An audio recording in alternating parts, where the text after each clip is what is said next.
Yeah, today's topic is game design for RPGs. Woohoo! All right. Please, sorry. Go ahead. Before we start, I would like to hear a little bit about your journey. Deernicorn's been around for a bit, but you guys really have taken off lately. You specialize, to my understanding, like crafted, wonderful, collectible story objects for RPGs. That's how I would best put it. How would you put it? Yeah, I think that's very correct. All of the games that we design are very component driven, and I kind of have this game design philosophy, which is to build a toy first. And and one of the reasons I like to do that is, I have ADHD myself, and having really well-designed components really helps me to kind of stay focused on what's going on at the table. It's something I've always enjoyed about all tabletop games. And when I entered into the space, not a lot of people were making games in boxes or making games that had like really evocative components. And so that was just something that I felt I saw a need for and got to work on. Well, I know we talked a little bit about this. Will we get a tour of the shop today? Yeah, is that something you're willing to do? Yep. So that's amazing. At the heart of the Deernicorn workshop. And this is Yuki. That's one of the characters from BFF. I'm gonna just put on my mask and we'll walk around. Okay. So, how many artisans, writers, designers, craftsmen, retail people do you have currently working at Heart of the Deernicorn? Yeah, there's currently 6 people that work at Heart of the Deernicorn. First, I'm going to back up and show you our kind of facade. So here we are on 5th Avenue, downtown Olympia. Woohoo! Downtown Olympia! And here's our little window display. There's a sign that says "Don't come in," because we don't actually want people to come in. Here we've got a little product photography set up here in the window where we've got the good light. The good light. And then over here is our shipping and fulfillment area. So this is where we have all of our ready to sell goods and our ship station, which is run by Mats, who's our shipping clerk. And they, everything's packed here. So in addition to distributing our own games, we also do distribution for a bunch of other people's games. You might recognize like Wander Home, Possum Creek, Thorny Games, Sign and Dialect. We do distribution for Vincent and McGay Baker, Apocalypse World, Buried Without Ceremony, Less Than 3 Games, bunch of folks. Wander Home is so good. Is it back in stock? Game. Can people get it again? Yeah, we have the soft cover is in stock currently. We've got a bunch of them, so you can defo order it from us. We're excited about that. Yeah. Let's see, and then over here we've got a lounge. This is where we have our meetings in the morning. Nice. So every month we kind of have a staff meeting and all just kind of talk about stuff. We're talking about just whatever needs to be talked about, from project or policies and stuff that we have. This is our game library for role-playing games. This is some coffee that I'm brewing. I was telling everybody on the chat, I felt like I needed some coffee to keep up with your energy. So I might have to come down for a sip later. And this is where all the City of Winter boxes are going. They're getting delivered this week. That's for our latest role-playing game that we're about to start shipping. Let's see. Then over here, we've got a little lounge. These are more tabletop, more like board games. A collection of a bunch of those. Let's see, what else do we got? Hey, Casey, do you mind if I bring Seppy in? All right. So this is Casey, our manufacturing manager. Hi, Seppy. Hi, Casey. Hi. Nice to meet you.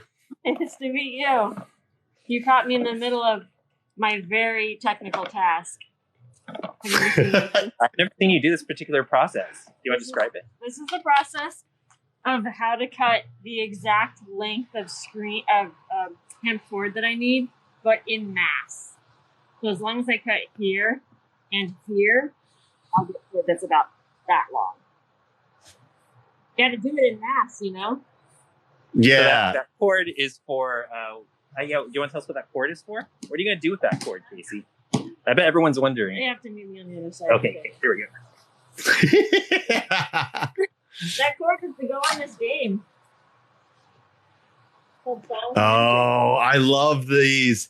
You do these and they're fantastic. Yep, there's this, we got to roll up this end, and when we do, it's got to have a clasp on it that shuts, and that's where the hemp cord goes. Oh, thread. That's fantastic. How many, how long is that?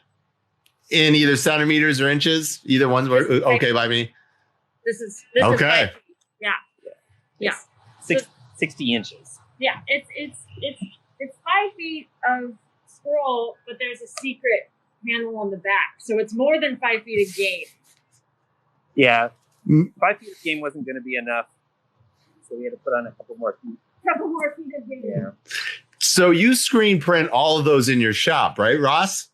That not personally, but yes, the folks that work here screen print everything in the shop. I'll take you over to the screen print zone. So that's over here. Thank you. One of our, yeah. So here's one of our screen printers. This is the one of our presses. We have two Riley Hopkins presses. This is a 4-color press. It's got 4 different heads on it that you can load a different screen into, and you can load a different screen into each head and print a different color. So for folks that aren't familiar with the screen printing process, would you like me to do like a quick overview of the screen printing process? Would people be excited about that? That would be so fantastic, Ross. I would love that. Yeah. Is it additive color? Is the 4 colors are the classic CMYK additive color, or are they? You can do that, but we typically do spot color. Okay. Yeah. So like, what's cool about screen printing is screen printing produces the most vivid colors of any mechanical printing process, and that's just because of the amount of ink that it actually lays down. It lays down a lot more ink than traditional offset printing, which is why just the colors on screen printing are extremely vivid compared to what we're used to seeing. So like here's some posters. That's a thing we screen printed. That's something we screen printed. We've got this kind of project wall. There's lots of little projects. There's a junk sheet. Oh, those are beautiful. I want to take 1 second to remind you that you have your own chat and you should ignore them. And I'm going to do shout outs for my own chat. Scott, thanks for showing up. Kim, thanks for showing up. Everybody in the chat. We are taking a tour of the Deernicorn facilities, and we're going a quick run through of what screen printing is like for 4-color spot color. All right. So so what we do, so it starts with a film. So I'm gonna take you into the dark room, which everyone calls the murder room. I don't. No. No. All right. So it starts off with a film.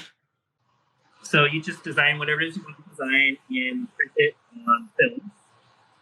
We got a special printer that just has all black ink. You take out all the regular ink cartridges and put more black in it, and then it combines ink from all 4 of those just to lay down the ink on the so you have a really nice opaque image. Opaque just means there's no light. And then we put it on this light table. I'll turn the ambers on. So we've got this light table that it kind of goes on, so we make sure everything's all lined up. And then you take a screen. Which here's an example of the screen. So this screen is just got like a mesh on it, and we coat it with a photo emulsion, and then stick it in this drying cabinet here, which just stores it in the darkness where it slowly dries. You can see there's just a couple speeds down there at the bottom, like a little dehumidifier, and so it dries in the dark. And then we pull it out. Right now I've got these yellow bug lights on that won't expose the screen. And then you put the screen on here. Let's pretend the screen wasn't broken. You put the screen over the top of it and make sure everything's kind of like lined up properly. Then you close this down. Okay, lock that down over there, lock it down over here. And then we're gonna expose it. And let's set the leaking time. 60 seconds.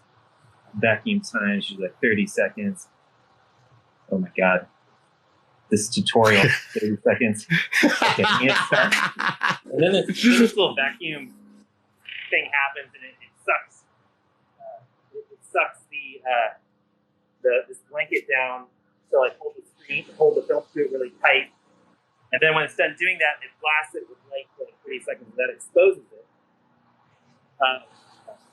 Just trust me, that's what happens. Okay. Yeah, I'm on board. All right. And then we take the screen over here to our washout booth, and you put it over here, and you blast it with water, with our pressure washer. Woo! And everywhere that the light hits hardens. So like all these areas here are all kind of hardened because the light hit there, and then everywhere that the screen was blocking the light, it doesn't harden and you can wash it out. And then that makes a stencil. Oh, nice. Yeah. And then you take your stencil and here's a finished one. And you pop it in the oven over here. So it is one-handed. Hard enough with two hands. Goodness. Okay. Probably should have somebody else filming. You're good. All right. We were good. I get it. All right, cool. Yeah, so but I'd love to see Jude. Yeah, we'll get upstairs. We'll get upstairs. Yeah, so you lock it into this little frame, and you clamp it down, and you center it, and then you put ink in there, and push it through with the squeegee. We've got these like ginormous squeegees that we use. I'll show you one of them. So you said the scroll was 5 feet long. How long is that screen? It does not look 5 feet long. Yeah, it almost looks like you'd have to do things. You'd have to print a whole lot to get that much done, right? Right. Yeah, it's 8 separate screens. So that's oh my gosh. Yeah. Oh my gosh, that's so much. It's 4 sections, 2 colors per section. And it's a lot. It's like it's like 8 prints. And we actually do 2 passes with each print too. So it's a lot of printing.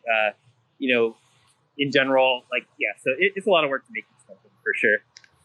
Okay. So the chat, Bowser has shown up. Bowser, hello. How are you? Thanks for showing up. What does Fall of Magic retail for, and what does it all include? I'd be happy to show you, Seppy. That's a fantastic question. Oh, I realize I'm wearing it's like I've done this before, Ross. Find a copy. So Fall of Magic retails for $109.95.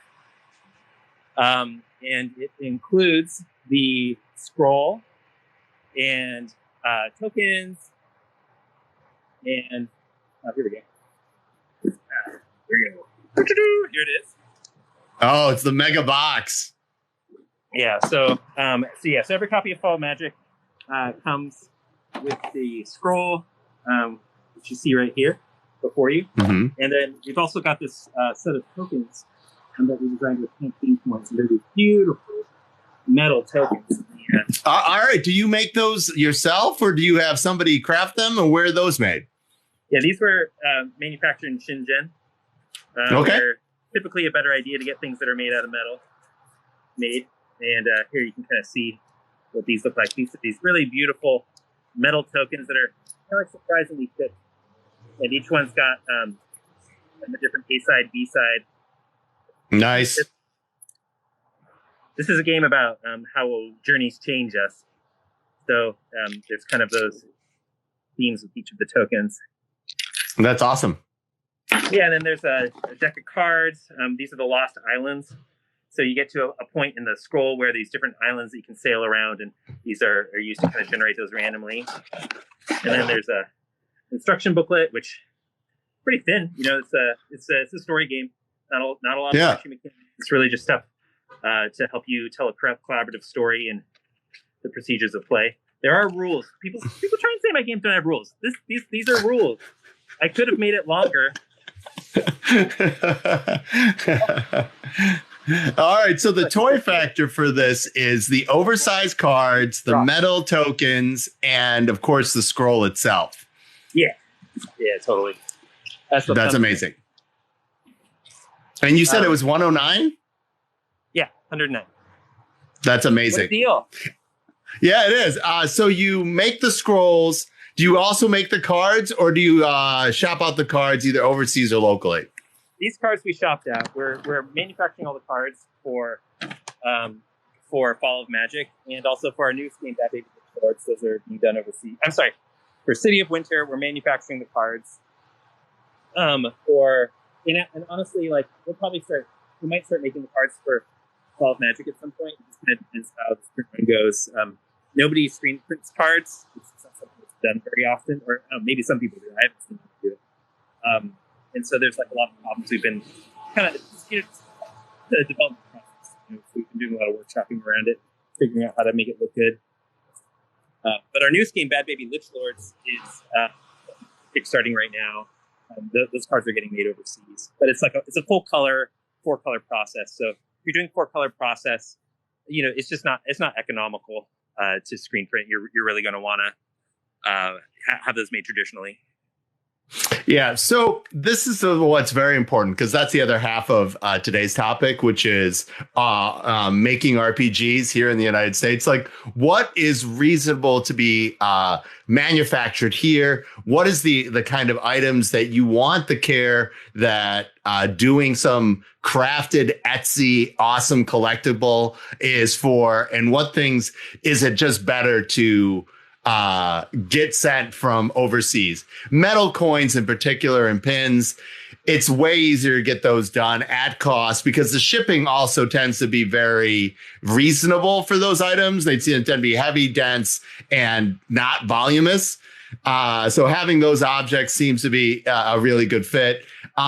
Books, you can come and go depending on how many you're printing and what flavor of printing that you're doing for them. Like, our guest last week was the Game Night Book ladies. They do a fantastic job. They're sort of in your end of the woods too.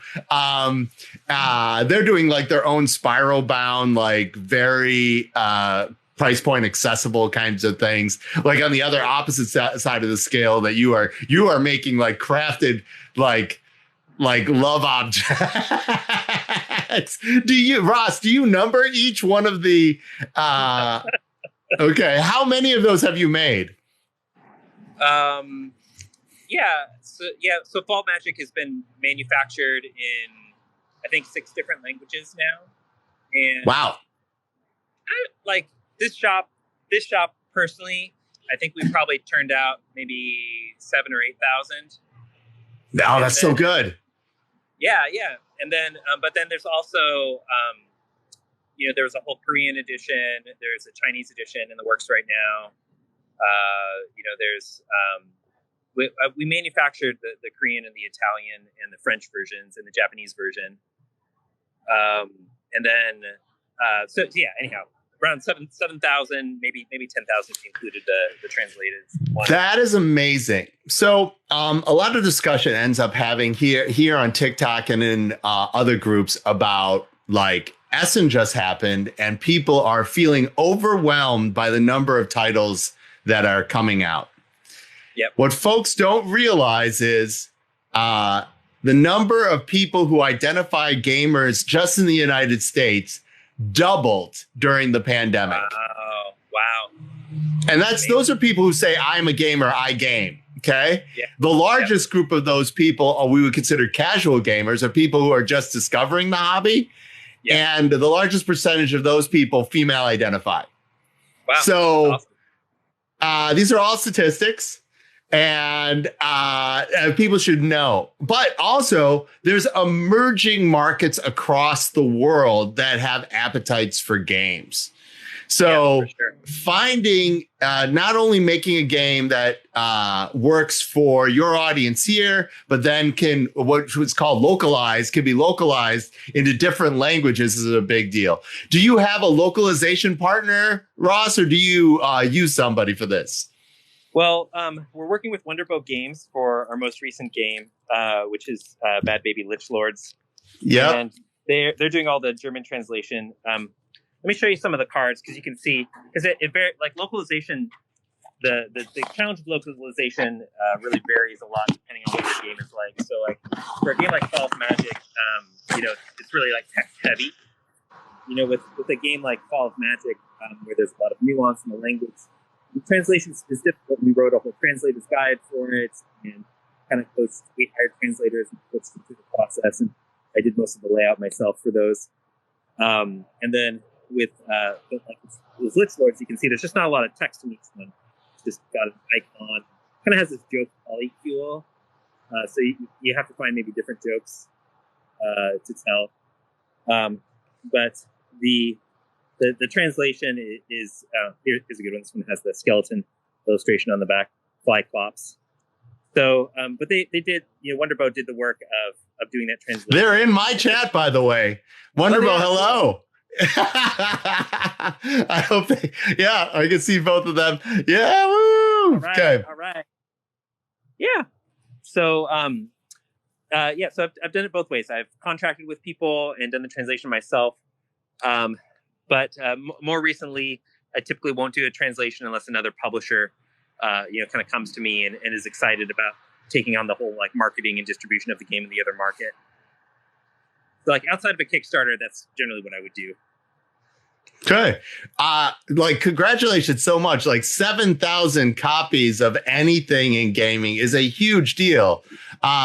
It's sort of like they always call that the hockey stick, or they call it like there's a curve for adoption based on number of people who are playing your game. And after you get over incrementally a certain number, that number starts to grow on its own. So with Fall of Magic reaching 10,000 copies, you're starting to reach that number where that audience starts to grow itself. That's cool. I hadn't heard of that before. I definitely noticed that. I mean, we're at this point now where we're actually selling Fall of Magic faster than we can manufacture it. So we're having to, and we're kind of like jammed up a little bit behind other projects. But yeah, it does seem like actually. Speaking of marketing, I'm actually up here in the marketing office. Do you want to say hi to Jude? I do. All right, here you go, Jude. Hi. Jude, how are you? I'm okay. Do you want to hear some game development stuff for City of Winter? That is great. Do you want to hear my weird stat from yesterday? Yesterday was National Coming Out Day. I have been out longer than Magic the Gathering. Wow.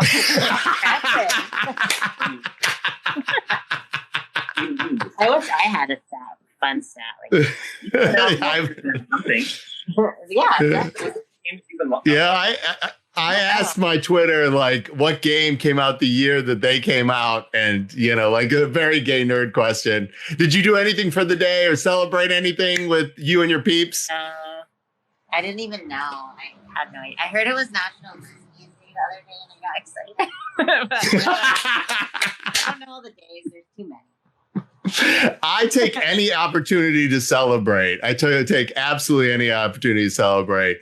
Tell me a little bit about the next title. Since you're working on the gameplay, what's the toy factor, first of all? Ross is running off to go get it. I'm getting scared. That's why there's two of you. Anyway, I'll talk to you about it. I have right now I'm working on we keep going back and forth on the rules forever. So I'm doing some development on the rules. It's kind of a spiritual successor to Fall of Magic. So it's also a scroll, but it's a lot more elaborate. Like there's actually 2 scrolls, or there's 1 scroll and 1 fold out map. Okay. Is it another 5 feet? The river scroll, I believe, is 5 feet, and the fold out map is huge. It's modeled after like subway maps.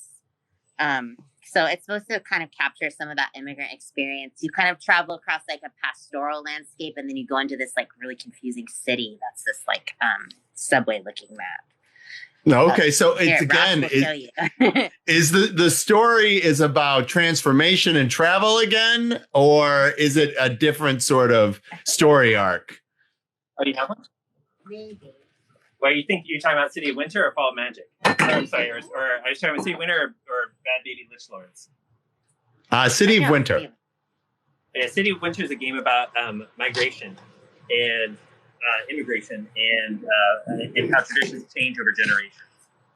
So City of Winter is in City of Winter we each play a member of a family, and you decide how old you are at the start of the game, and then based off of how old you are, you get a number of tradition cards, and they all have evocative prompts on them, like why we work the river loom, or with an axe and fiddle, or something like that.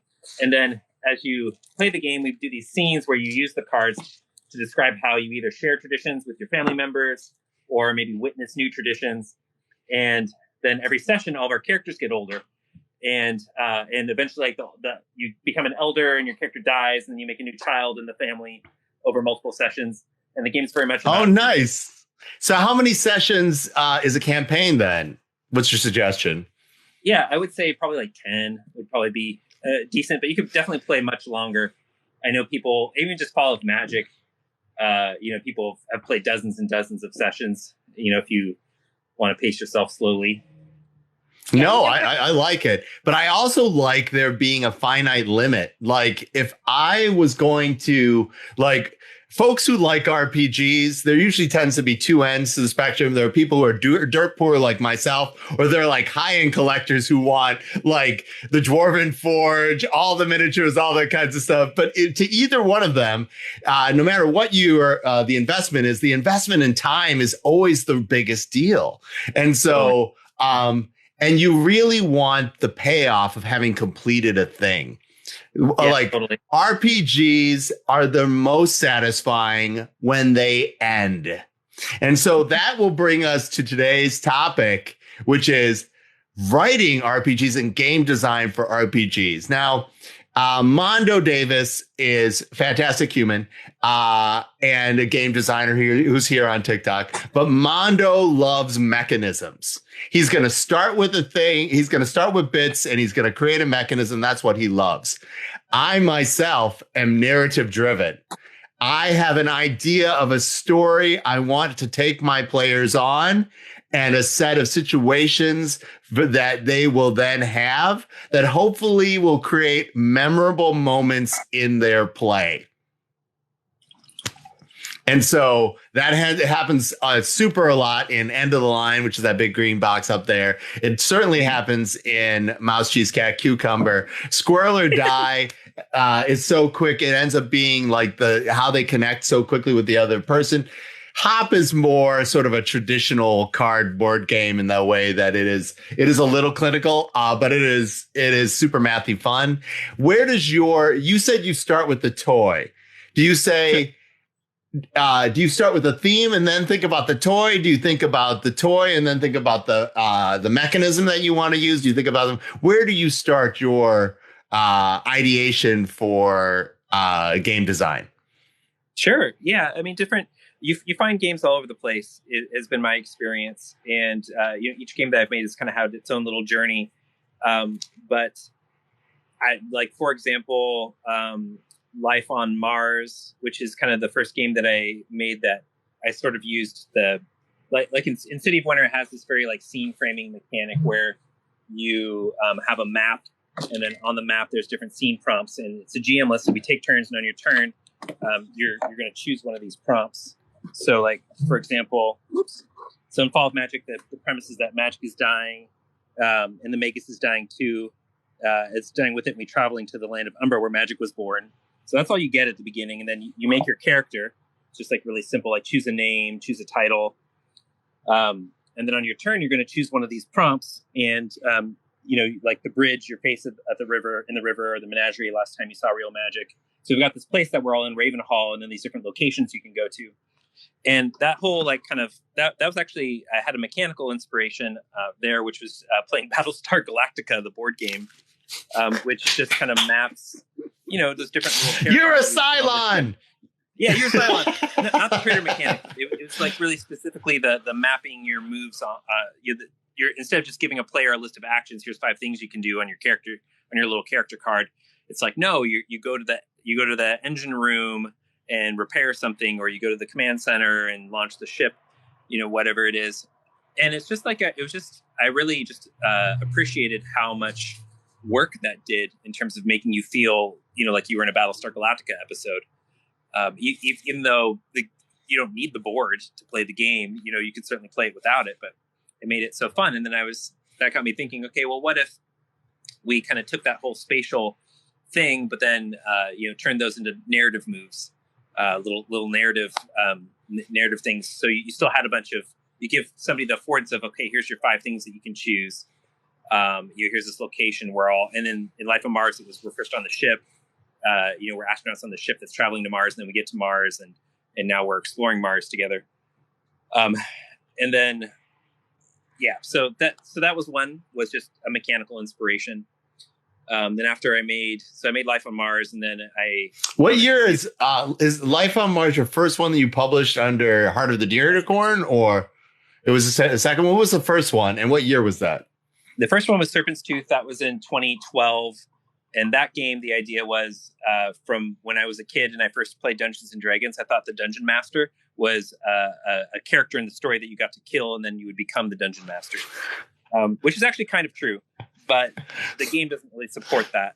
And Serpent's Tooth, that's literally what the game is about. It's about, one of us is the king. And there's different play sets. So maybe, you're like this Darth Vader-esque Emperor Palpatine Star-Lord, or you're the manager of a Taco Bell.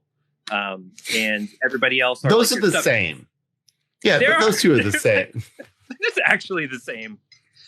As someone that worked doing Mexican fast food growing up, I can actually my managers are pretty good, but they had a lot of power. And the game is just about is just about what power does to the powerful, and so I built a whole game around that concept. Okay, so in 2012, you didn't have this whole shop. Were you still working like retail fast food, or were you? No, or were you like? Did you kickstart your first project? Yeah. Where did you start? Yeah, so at the time, it was the early days of Kickstarter. People were just starting to fund games on there. I think we raised like about $2,000 with Serpent's Tooth, which was enough for me to manufacture it, just kind of DIY style. I was pretty poor. I was currently making, maybe like $5,000 a year or something like that, just kind of working weird odd jobs and living off of food stamps with a bunch of roommates in punk houses. And I was I'm a musician, and at the time I was doing that pretty much full time, just touring in bands and running a DIY record label called Bicycle Records. And then the first one, that was the first Kickstarter. Life on Mars was my second one, which had about twice the audience, but we raised about the same amount of money because it was a much cheaper game than Serpent's Tooth. And then Fall of Magic was my third one. Whoa, knocking off my glasses. Fall of Magic was the third one, and that raised $75,000 in a month in 2015, which was high, for a games Kickstarter at the time. I think the biggest one at that point was Dungeon World, which maybe got like 100,000 or something like that. Let's take one moment and talk about this. Okay, so there is easily an order of magnitude difference between board games and RPG crowdfunding numbers. Okay, not necessarily by number of participants, but the amount of money asked for and the amount of money required is different. One of the reasons that you see such a number of Kickstarters now that are so miniature focused is because the toy quality of those games, people will pay for high-end miniatures because they can also use them all these other places. And that has pushed the crowdfunding in a very different location than maybe people like you and I who are sort of indie and poor would have liked it to go. Yeah. So, for example, there's still awesome RPG things like Zine Month is something that people should participate in. There are a lot of people doing this thing. But ends up being the manufacture of these collectible items that allow a person to go from doing odd jobs to doing this as sort of a full-time thing. Sure. This business model is a really big deal. But also the evolution of Kickstarter audiences, it's so different from 2012 to now. It is so insanely different. Like the amount of execution, the amount of level of approachability, how your page needs to head, your communication plan, people's willingness to take chances, all of these things are just so massively different. Yeah. So, but what is still critical in both, and what people didn't realize is it is about skills and relationships that you are building along the way. Just like in Fall of Magic and City of Winter, you are picking up skills, you are building a family, and these things are critical in you moving forward in this industry. Would you agree with that? Or oh yeah, absolutely. Yeah, it's all about community. I was just talking. So we have an intern for this academic quarter. His name's Isak, and he has wonderful. We have these kind of sit down sessions where he's got all these questions for me about the publishing industry. And that's like a big thing that's come up over and over again is just how important community is. He's like, how did you get started in games? Well, it's because, how did you get people to play your games? Well, I went to game conventions. How did you learn how to publish games? Well, I asked my friends that I met at game conventions how they published their games and copied their ideas.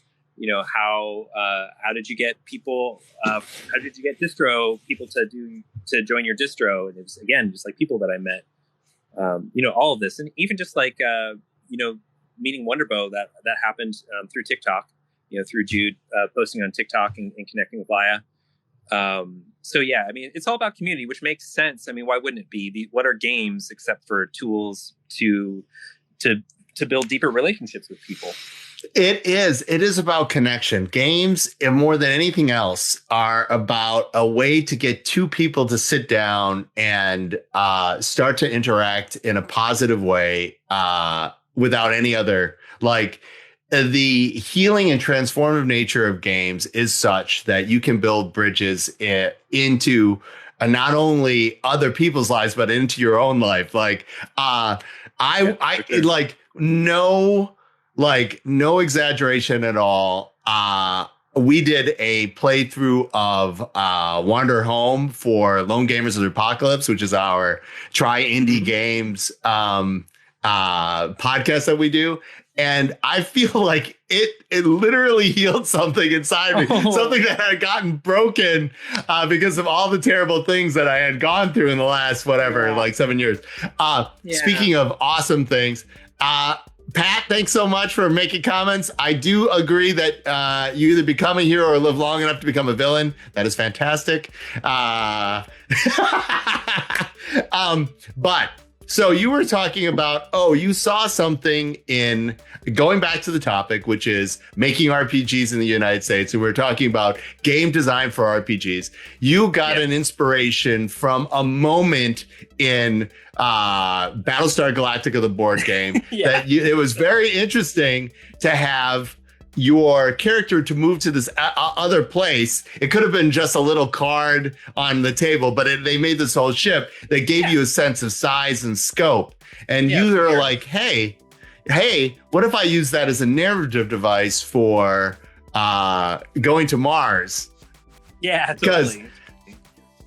Okay, so where else do you end up finding inspiration? What are the things you feel like you need to include now that you have sort of made it? Like selling like 7,000 copies of anything is like making it in gaming. So what are the new things? Like where are the new, like that crazy map for City of Winter is obviously an example. Yeah. Where do you want to go next? Yeah. Well, I want to make 2 more games in the series, one for each season. So City of Winter is about, immigration and family and honestly kind of like death, like looking back on the past and inheritance and those kinds of concepts. And with so then for the spring, I want to make a game that is about like discovering magic. I kind of think like Hogwarts without the teachers, but like where a game where you're young people, it is really about the hero's journey. It's about discovering magic and what we do with it, what we do with our powers as we come into it. I will accept any Wizarding World that does not have J.K. Rowling in it. So please, Yeah, totally. Hook me up, Ross. BYF. That's the problem with the